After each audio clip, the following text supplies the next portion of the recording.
Breaking news చూస్తున్నాం. ఆంధ్రప్రదేశ్లో మున్సిపాలిటీలు, నగర పంచాయతీల్లో వార్డుల పునర్విభజన ప్రక్రియకు ప్రభుత్వం గడువు పెంచుతున్నట్లు ప్రకటించింది.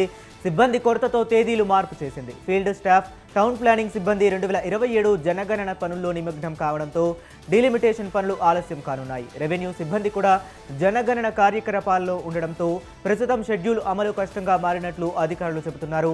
వార్డుల పునర్విభజనతో జనాభా గణాంకాల ఖచ్చితత్వం, ఫీల్డ్ స్థాయి పరిశీలన, సరిహద్దులు సరిపోల్చడం, భౌగోళిక సవరణలు చేయడం మరింత సమయం అవసరమని ప్రభుత్వం నిర్ణయించింది.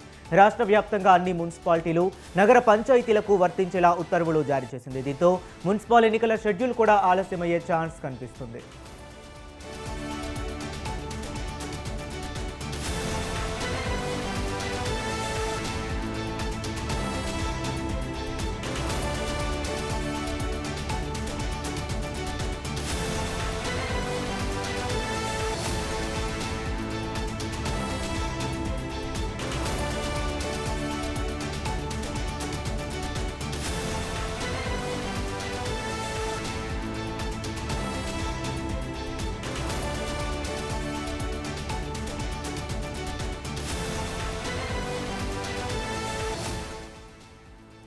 ఇక ఆంధ్రప్రదేశ్లో మున్సిపాలిటీలు, నగర పంచాయతీల్లో వార్డుల పునర్విభజన ప్రక్రియకు ప్రభుత్వం గడువు పెంచుతున్నట్లు ప్రకటించింది. సిబ్బంది కొరతతో తేదీలు మార్పు చేసింది. ఫీల్డ్ స్టాఫ్, టౌన్ ప్లానింగ్ సిబ్బంది 2027 జనగణన పనుల్లో నిమగ్నం కావడంతో డీలిమిటేషన్ పనులు ఆలస్యం కానున్నాయి.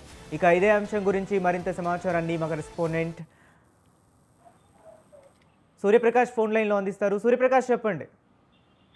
హరీష్, అమరావతిలో ఏదైతే ప్రధానంగా డీలిమిటేషన్ సంబంధించి, అలానే మున్సిపాలిటీలు, నగర పంచాయతీలకు సంబంధించి పునర్విభజీకరణ ప్రక్రియ అయితే పూర్తిగా మొదలు పెట్టాలని చెప్పేసి ప్రభుత్వానికి అయితే ఎలక్షన్ కమిషన్ అయితే ఆదేశాలు అయితే గత 2 నెలల క్రితం అయితే జారీ చేసిన పరిస్థితి కనిపిస్తుంది. కానీ ప్రస్తుతం ఏదైతే కేంద్ర ప్రభుత్వం కావచ్చు, అలానే కేంద్ర ఎన్నికల సంఘం ఏదైతే తీసుకుందో ఈ యొక్క పూర్తిగా డీలిమిటేషన్ సంబంధించిన కారణంగా మొత్తం ఎక్కడికక్కడ జనగణన అలానే జనాభా గణాంకాలు లెక్కలు చేయడానికి అయితే పూర్తిగా సిబ్బంది అంతా కూడా అత్యధికంగా వాటి కోసం పనిచేస్తున్న పరిస్థితిలో అయితే మున్సిపాలిటీలు, నగర పంచాయతీల వార్డుల పునర్విభజీకరణ అయితే ప్రస్తుతం అయితే గడువునైతే పెంచినట్టు ఆంధ్రప్రదేశ్ రాష్ట్ర ప్రభుత్వం అయితే పూర్తిగా మార్పులు చేసిన పరిస్థితి కనిపిస్తుంది. ప్రధానంగా రెవెన్యూ సిబ్బంది కానీ, ఫీల్డ్ స్టాఫ్ కానీ, టౌన్ ప్లానింగ్ సిబ్బంది మొత్తం 2027 జనగణన పనుల్లో పూర్తిగా వాళ్ళు ఆ పనుల్లో ఉండడంతో అయితే డీలిమిటేషన్ పనులు ప్రస్తుతం ఆలస్యం అవుతుండటంతో ప్రస్తుత షెడ్యూల్ ఏదైతే ఉందో అది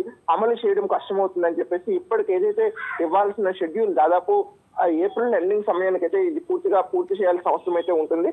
కానీ ఇప్పటికిప్పుడు చేసే అవకాశం లేకపోవడంతో దీనిపైన మరింత షెడ్యూల్ అయితే మార్చినట్లయితే ప్రస్తుతం అధికారికంగా ఒక ప్రకటన కూడా నిన్న జీవోను కూడా రిలీజ్ చేసిన పరిస్థితి ఉంది.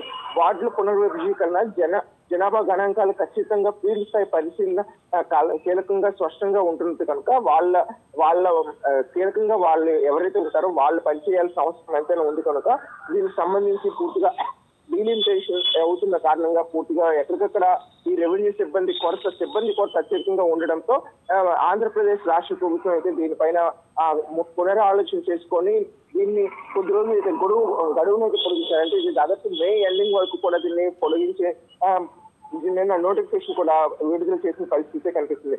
తొందరపాటులో డీలిమిటేషన్ చేసి ఇబ్బందులు ఎదుర్కొని, అంటే ఈ రోజు వార్డ్స్ విభజన ఏదైతే విజయవాడ గానీ, విశాఖపట్నం గానీ ఈ ప్రాంతాల్లో ఏవైతే మేజర్ సిటీస్ ఉన్నాయో అక్కడ వార్డుల పైన ఇప్పటికే ఎన్నో ప్రతిపాదనలు ఎంతో మంది అయితే దానికి సంబంధించి ఫిర్యాదులు ఇస్తున్న పరిస్థితి ఉంది. ఇలాంటి సమయంలో తొందరపాటు నిర్ణయాలు తీసుకున్న తర్వాత మళ్ళా గత ప్రభుత్వం ఏదైతే జిల్లాల పునర్విభజీకరణలో చేసిన అస్వస్థత నెలకొనే విధంగా ఏదైతే ఉందో ఆ విధంగా ఈ వార్డుల పునర్విభజీకరణ చేసేటప్పుడు కూడా అటువంటి తలెత్తకూడదని చెప్పేసి, అలానే గ్రామ పంచాయతీలు సైతం కూడా అటువంటి విధంగా జరగకూడదని చెప్పేసి ఈ యొక్క అధికార యంత్రాంగం మొత్తం కూడా జాగ్రత్తలు తీసుకోవాలని చెప్పేసి ప్రధానంగా ప్రభుత్వం అయితే ఆలోచిస్తుంది. అందుకు అనుగుణంగా వార్డుల పునర్విభజీకరణ కానీ, ఈ యొక్క పంచాయతీల విభజన కానీ ఖచ్చితంగా ఏదైతే ఫీల్డ్ స్థాయి అధికారులు అలానే రెవెన్యూ అధికారులు ఈ అభిప్రాయం తీసుకొని దానికి ప్రజాభిప్రాయం కూడా ఉండే విధంగా చేయాలనే ఉద్దేశంతో అయితే దీనికి సంబంధించి పలు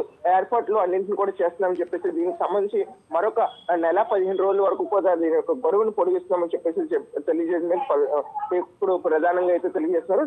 అలానే చట్టపరమైన అభ్యంతరాలు కానీ అప్పీళ్లు కానీ తగ్గించుకునేందుకు ప్రక్రియ పాటించాలని, అంటే ఎక్కువగా దీనిపైన మళ్ళీ ఫిర్యాదులు రావడం అటువంటివి లేకుండా ముందుగానే పబ్లిక్ ఒపీనియన్స్ కూడా ఈ యొక్క ఫీల్డ్ వర్క్ లోనే జరగాలని చెప్పేసి అయితే ఆంధ్రప్రదేశ్ రాష్ట్ర ప్రభుత్వం అయితే ఆలోచిస్తుంది. అందుకు అనుగుణంగా అయితే దీన్ని ఈ యొక్క చట్టాన్ని ఏదైతే ఉందో మున్సిపాలిటీలు, నగర పంచాయతీలు, వార్డు పునర్విభజీకరణ ఏదైతే ఉందో ఆ ప్రక్రియ సమయాన్ని అయితే పొడిగించామని చెప్పేసి అయితే ప్రధానంగా మున్సిపల్ కమిషనర్ అయితే అక్కడ డైరెక్టర్ కార్యాలయం సర్క్యులర్ కూడా జారీ చేశారు. ఇది అన్ని రాష్ట్ర వ్యాప్తంగా అన్ని మున్సిపాలిటీలు, నగర పంచాయతీలు, అలానే పంచాయతీలకు సంబంధించి అన్నింటికి కూడా ఇదే వర్తిస్తుందని చెప్పేసి అయితే నిన్న ఎన్నికల షెడ్యూల్ నుండి అయితే ఒక పూర్తిగా ఒక లెటర్ ని జీవోని అయితే విడుదల చేశారు. దీని కారణంగా మున్సిపల్ ఎన్నికల షెడ్యూల్ కూడా ఆలస్యమయ్యే అవకాశం ఉంటుందని విశ్లేషకులు తెలియజేస్తున్నారు. Harish. Okay, right. Thank you Suryaprakash.